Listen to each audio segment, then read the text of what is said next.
speak to you in the name of God, Father, Son, and Holy Spirit. Amen. Please be seated.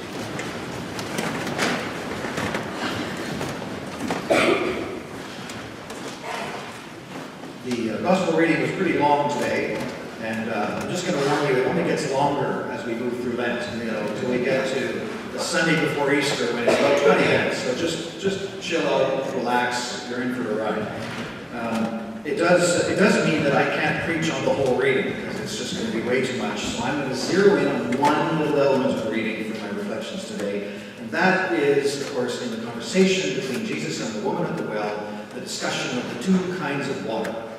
I mean, if you were listening, you heard that she was coming to draw water, and there's Jesus said, please give me a drink, and she says, has a little discussion about Samaritans and Jews, and then Jesus says, well, if you knew who you're talking to, you would have asked me for water, and I would have given you a different kind of water. Water that of eternal life, a water that rises up as a spring inside of you, so you never have to keep going back to the well. And of course, like so many things in John, Jesus is speaking metaphorically, and the listener doesn't get it, and so you have this conversation with the literalist, and Jesus saying, no, that's not what I mean, and back and forth it goes.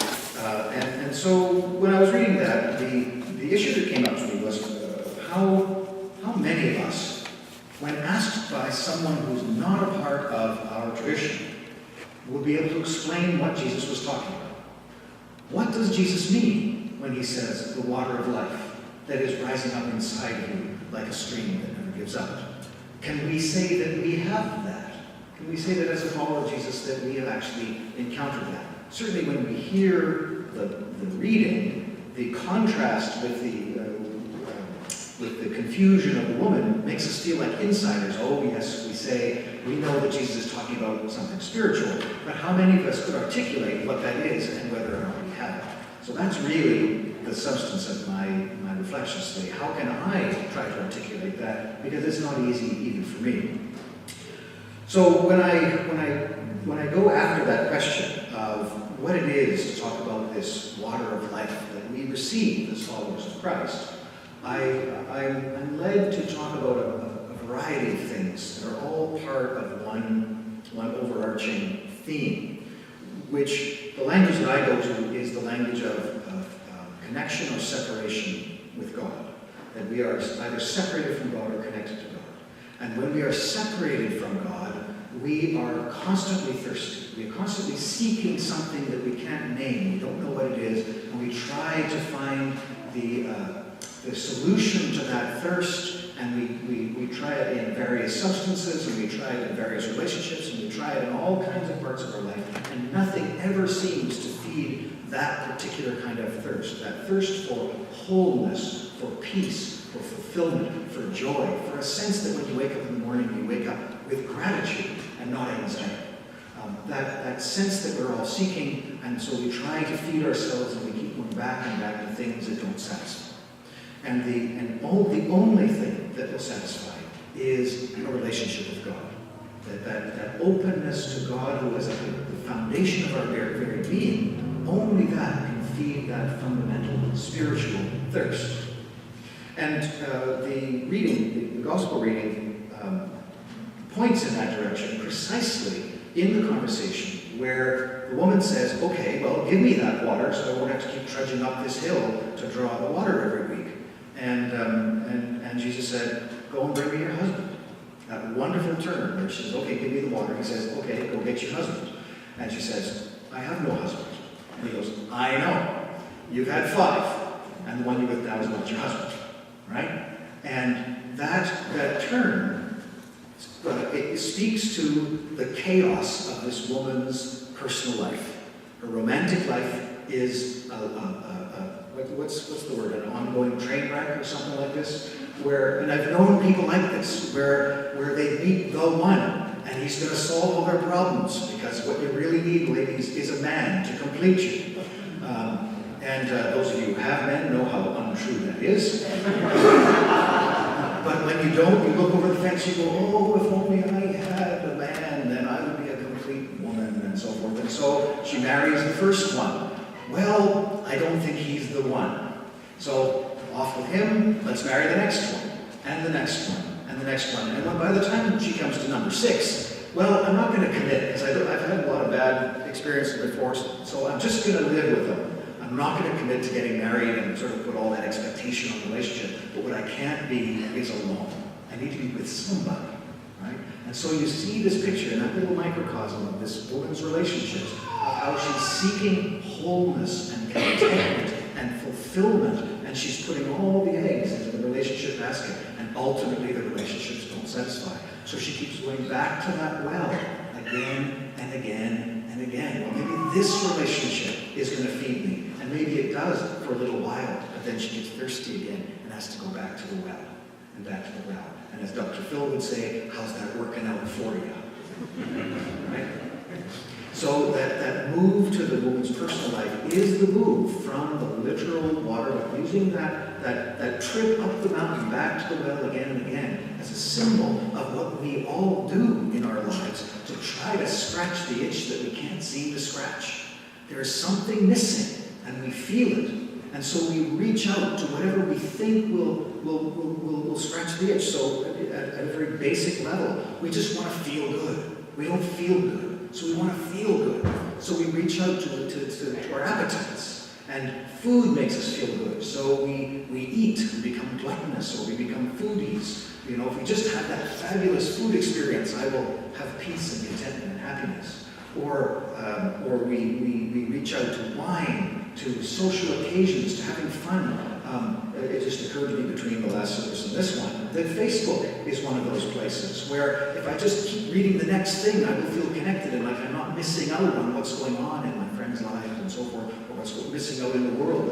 The news hounding, that we keep reading the news again and again, just from that sense that if I only knew everything that was happening, I would feel complete or done. And of course, it never works. We read article after article, Facebook post after Facebook post, and we still read the next one, and we read the next one. It keeps going back to the well again and again. So when we move past our appetites, we get into more subtle social realities that we keep going back to. I want to feel good compared to where I sit with regard to other people. I feel less than others because all those other people seem to be having fabulous lives, and I don't, and I'm less than them. And so I have to seek success, the respect of my peers, and whatever else it is that we're looking for, a sense of self-worth. You know, I'm unemployed and they're employed, so I'm less than them. So I just have to get a job for me to feel like a real whole human being. And all of those things in our lives are the well that doesn't satisfy. It's that physical water that of course we need. We need jobs, we need friends, we need health, we need all those things. We need food and water. But those things aren't going to satisfy the deepest parts of us. And so even people who seem to have everything, they're still going for more. They still are unsatisfied. So that wellspring inside the person can only be achieved spiritually. What is of the flesh is flesh, what is of the spirit is spirit. We had a little throwback to that in today's reading. God is spirit, and those who worship him in spirit and truth. And so we are pushed out of the realm of seeking the quick fix into the journey to find God who is at the foundation of our being. And when we find God at the foundation of our being, the paradigm changes. We no longer understand ourselves in the same way. We no longer understand the world in the same way. We no longer understand our existence and our cosmos in the same way. So when it comes to questions of self-worth, for example, we no longer compare ourselves to others, or say, if only I had thus and so, then I would be happy. In fact, we start with a deep feeling of gratitude that we are alive in this beautiful creation, and that everything we have is a gift because we are grounded in God. And so we are beautiful children of God because God made us, not because of what other people say or where we fit in society and so on and so forth. All those wells that don't satisfy. Our being is grounded in God. Now, having sort of outlined that, I'm going to flip back to the first reading, which is the story of Massa and Meribah. And that story always bugged me a little bit because I know Psalm 95 from the old morning prayer service. Those of you who may remember morning prayer, we sang it all the time, so I know the music. It's always in my head. And that taught me that the problem with Massa and Meribah was that the Israelites grumbled against God, and so God punished them and said, that's it, you're not going to the Holy Land. 40 years, you're going to wander in the wilderness, and then only once all of you are dead is Israel going to And so and then when I read the story of Massa and Meribah, it doesn't seem all that bad. I mean, they were led out of Egypt into the desert. They were thirsty, and they grumbled about it.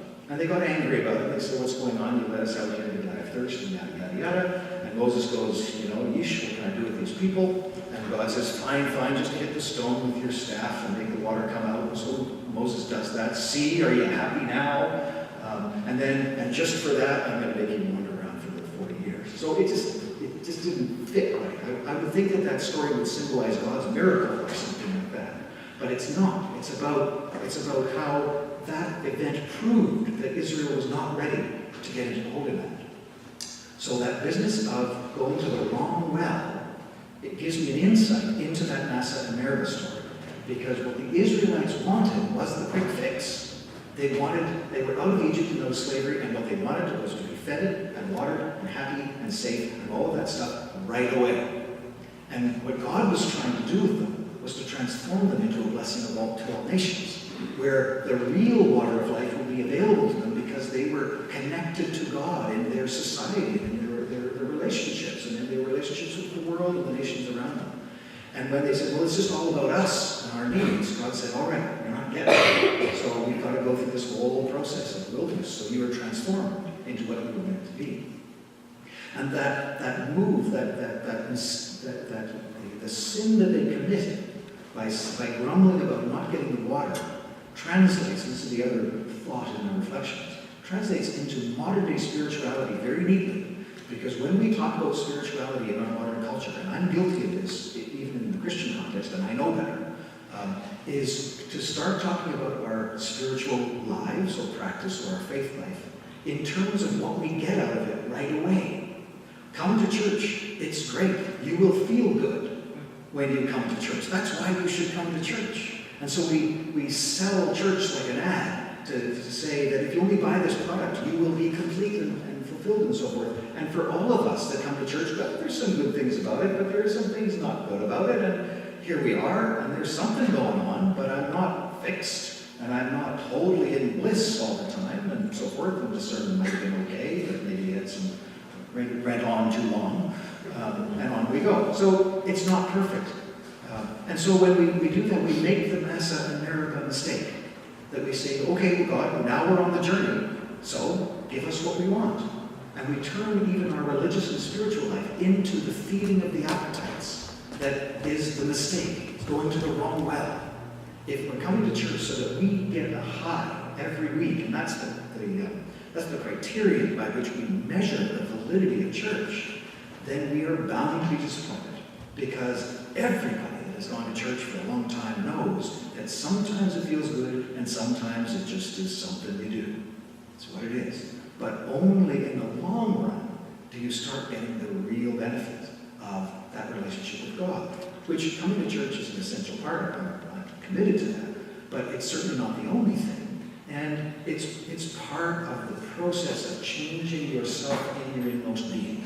Because the barrier between us and the water of life doesn't exist out there, it exists in here. And it's this part that needs to go in order for us to be open to that blessing that is accessible to us, that's closer to us than we are ourselves, and yet we don't know it, because we keep distracting ourselves and narcotizing ourselves with the feeding of our appetites and our preoccupations and soothing our anxieties and all the other things, all the wrong wells to which we keep returning again and again and never satisfied.